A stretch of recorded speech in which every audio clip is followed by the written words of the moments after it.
ಬೆಂಗಳೂರು ಮಹಾನಗರ ಪಾಲಿಕೆ ಇಂದು ಬೆಳಗ್ಗೆ 10 ಗಂಟೆಯಿಂದ ನಗರದ ವಿವಿಧ ಪ್ರಮುಖ ರಸ್ತೆಗಳಲ್ಲಿ ಬೃಹತ್ ತೆರವು ಕಾರ್ಯಾಚರಣೆಯನ್ನು ಹಮ್ಮಿಕೊಂಡಿದ್ದು, ಟ್ರಿನಿಟಿ ಜಂಕ್ಷನ್ ನಿಂದ ಎಂಜಿ ರಸ್ತೆ ಮಾರ್ಗವಾಗಿ ಎಂಜಿ ಉದ್ಯಾನದವರೆಗೆ, ಇಂದಿರಾನಗರ 100 ಅಡಿ ರಸ್ತೆಯಿಂದ ದೊಮ್ಮಲೂರು ಫ್ಲೈಓವರ್ ನವರೆಗೆ, ವಿವೇಕಾನಂದ ಮೆಟ್ರೋ ನಿಲ್ದಾಣದಿಂದ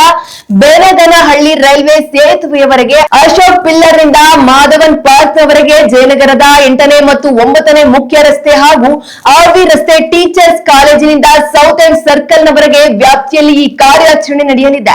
ಅತಿಕ್ರಮಣ ತೆರವುಗೊಳಿಸುವ ಹಿನ್ನೆಲೆಯಲ್ಲಿ ಈ ಮಾರ್ಗದಲ್ಲಿ ಸಂಚಾರ ದಟ್ಟಣೆ ಉಂಟಾಗುವ ಸಾಧ್ಯತೆ ಇರುವುದರಿಂದ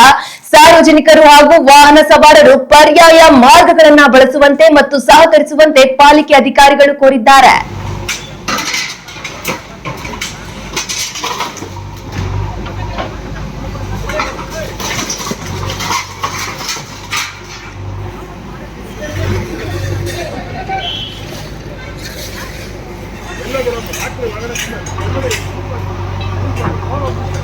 ತಾನೆ